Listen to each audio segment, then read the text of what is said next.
Hey folks, welcome to Whisky Wismar. My name is Christopher and yes, yet another whiskey channel. So this is my first attempt. I want to introduce myself as well as this channel, what I try to achieve with it, what it's for, and what to expect from the upcoming videos that I'll try to upload regularly, once or twice a week, depending on how much time I have. So, as I said, my name's Christopher. My background is in education, so English education as well as political science.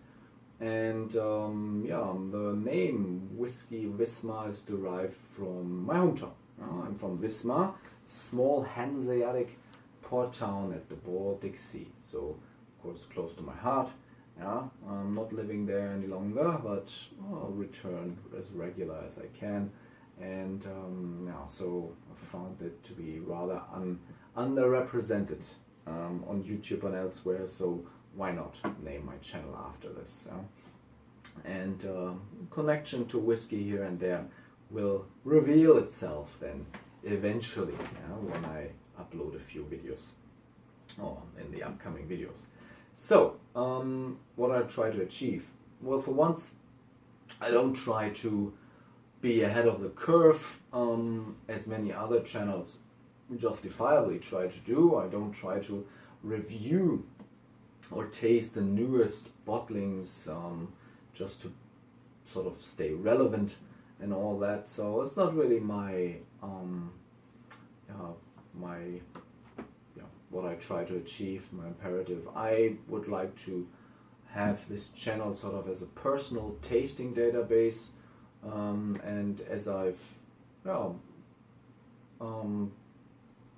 for roughly 6 years now, I'm into whiskey, and when whiskey became a passion of mine, I always did my written reviews, my written tasting notes in English. So I just found this naturally to also do these videos in English. So that's what I try to do. Of course, German will have precedent. I'll try to do this all the German videos first, but particularly for important bottles, I will also upload an English one. And as far as I know not many reviewers or other whiskey folks do that.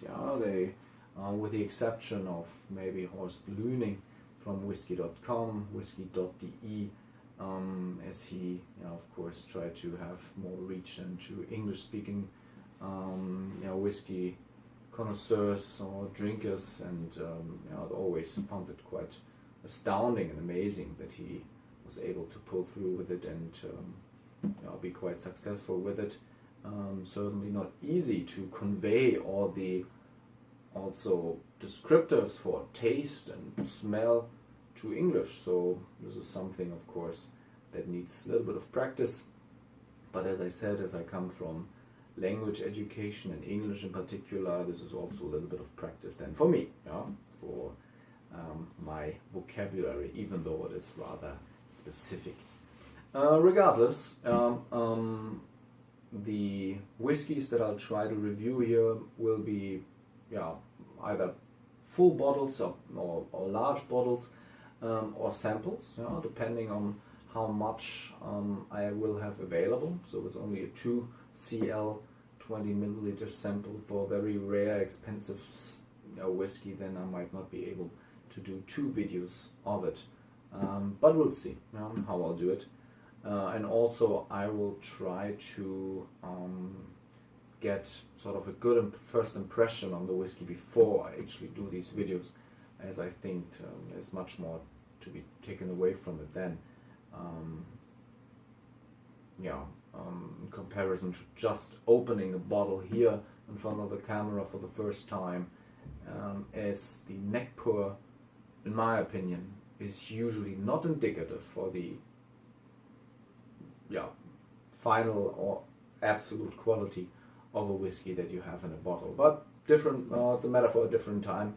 I'll try to get as much information or impression on the whiskey before I actually review it here, as this is really sort of a personal tasting database for myself. And as I said, if somebody finds this interesting, maybe gets an impression or good suggestion for a whiskey that he or she might want to buy or get a sample of, then the better. Yeah? So, the last thing I need to go into is my rating system. I know many reviewers refrain from the test scores or ratings, but personally I think you can't live without it. If you don't do it, then after a while it just becomes indistinguishable. You of course have the impression this is better than other whiskey that you have, that you tried, but for me personally, I think these hierarchies are quite important also to know what you like the most. So this is what I try to do. I mean, it's not like this is revolutionary or cutting edge. Take Ralphie, take Serge Valentin, take whiskynotes.be. For instance, they all have ratings, and this is something to go by. Whether you agree with their particular rating is a different matter altogether, but we don't have to talk about that. That's still rather subjective. But for me personally, I have certain rating system in mind. This is what I outlined here. So the majority of the videos, or the majority of the whiskeys, sorry, will probably be located somewhere between 80 and 90.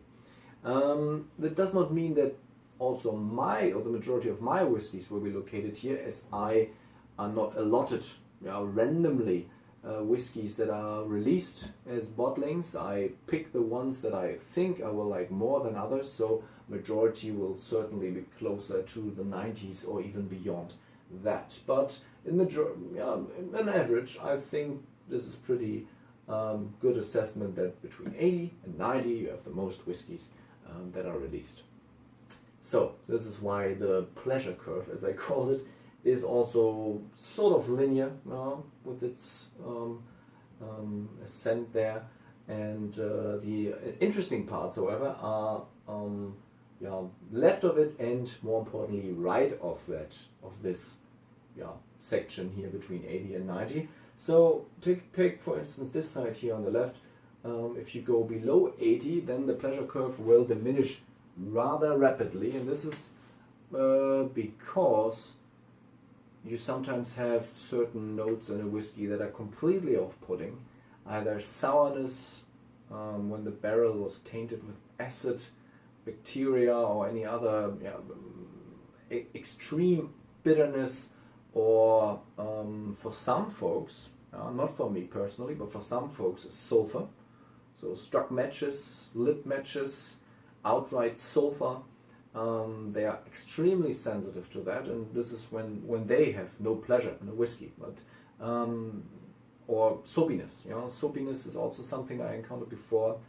It's really nothing you can really get past. It's absolutely distracting and not pleasant at all. So then the pleasure curve goes down more rapidly than, let's say, from 80 to 90. So this is then when it's not indicative how much the descent actually is, but a whiskey, or the difference between 80 and 70 is much greater than between 80 and 90, just for instance. Same goes then for the other side of it, so right of it there. This is just something I decided for myself to not inflate my rating system with too many whiskeys that I like too much. The excellent, or the bare bone excellent whiskey is 90 points. 90 points. This is really something that is outstanding, no off notes, just pleasure to drink, and quite nice.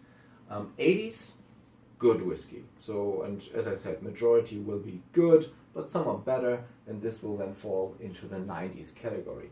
If they want to, or if a whiskey needs to wants to surpass 90, it needs to do more. It needs to. So as you can see, the ascent is higher than, let's say, if you just continue on with this line there. So this is just what I try to introduce. So whiskeys that actually ascend or transcend 90 points, they are really special. That's something that is harder and harder to do.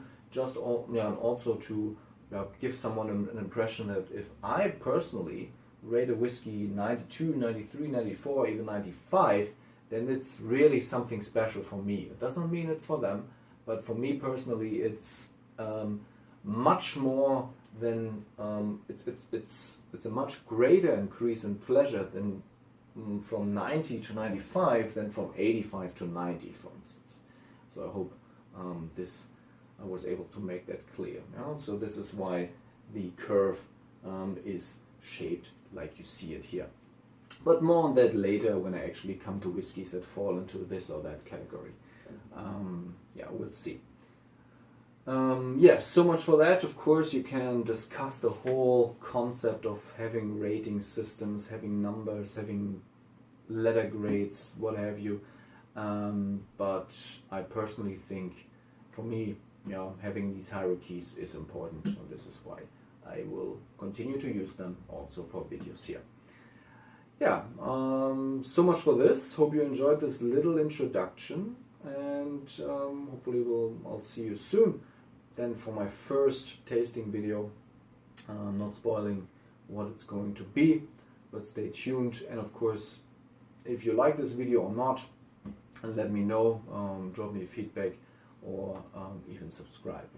Who knows what will come next. As I said, I'll try to upload once or twice a week, depending on how much time I have. Alright, then yeah, I'll see you soon.